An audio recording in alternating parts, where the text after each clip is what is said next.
And for more, I'm joined by Matea Gold from the newsroom, political reporter at the Washington Post. Matea, we just heard Major Garrett read Betsy DeVos's statement. And although she was reportedly in conflict with Attorney General Jeff Sessions, what do you make of that? What does it say? Is he gaining power within this administration that maybe people might not have seen coming? Well, I think it was clear from the beginning that Sessions would have an incredible amount of influence with Trump. He was one of his earliest supporters.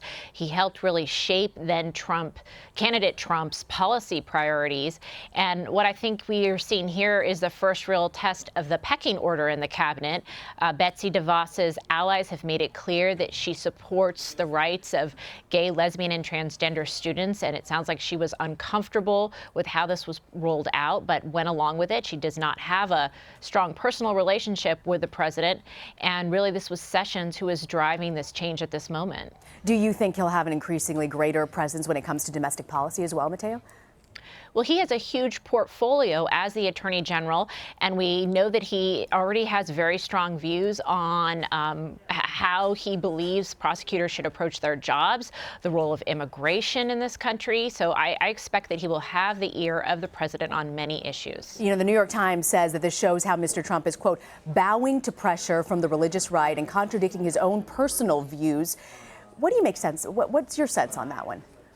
Well, the president was under some pressure from social conservatives to show them that he was listening to their concerns. He did not sign a draft executive order that would have given people the right to refuse service to folks that they believed were violating their religious freedoms. And so there was a real sense of anticipation and expectation among social conservatives that they wanted to see a signal from the Trump administration that their concerns were being heard. And in many ways, this is, in the short term, has a more symbolic impact than a practical one because the Obama guidance was already tied up in the courts and because the Supreme Court was going to rule on this issue more broadly.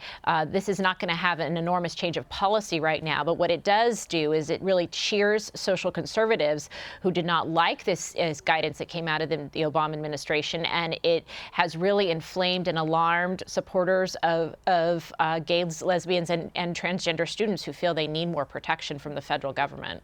Meantime, Matea, the Homeland Security Director John Kelly, as well as the Secretary of State Rex Tillerson, they're both in Mexico today, where they reportedly were met with defiance. What do you make of their ability to negotiate on Mr. Trump's behalf, particularly in immigration plans?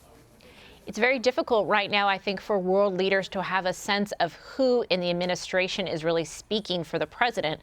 We saw this last week at the NATO meeting when Vice President Pence was offering very strong assurances that the United States would be standing alongside NATO at the same time that President Trump was really critiquing the participation of our allies in that organization. And so it's the same view from Mexico. There's a lot of Mexican leaders that would like to believe that the United States will work with them on the issue of this proposed wall on immigration, but they are very much alarmed by the rhetoric coming from President Trump. And there's a new CBS News poll. It finds that immigration is the most important issue for Americans right now. It's followed by the economy and health care. Interestingly, though, it's the Democrats putting emphasis on immigration. What do you make of that?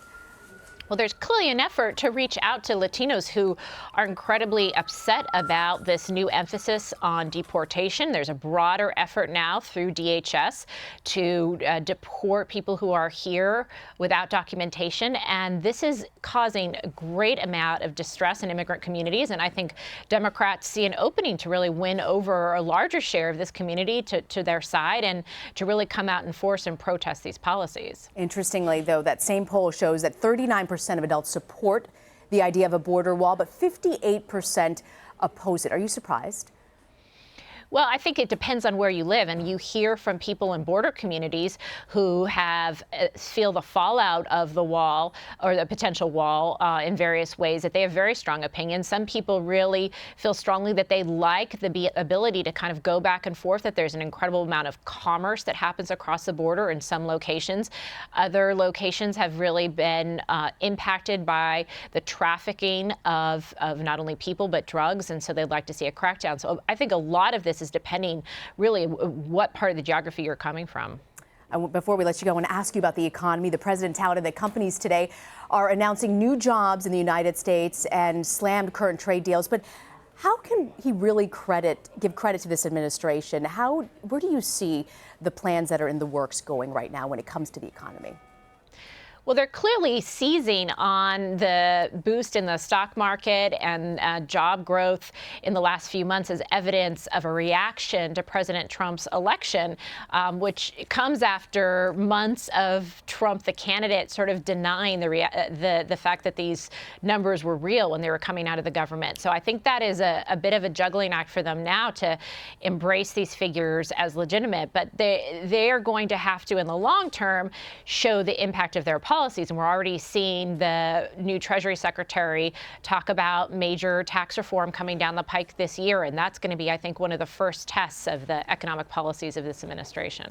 Hey, we'll be watching. Matea Gold from the Washington Post. Thank you so much, Matea, for joining us. Thank you.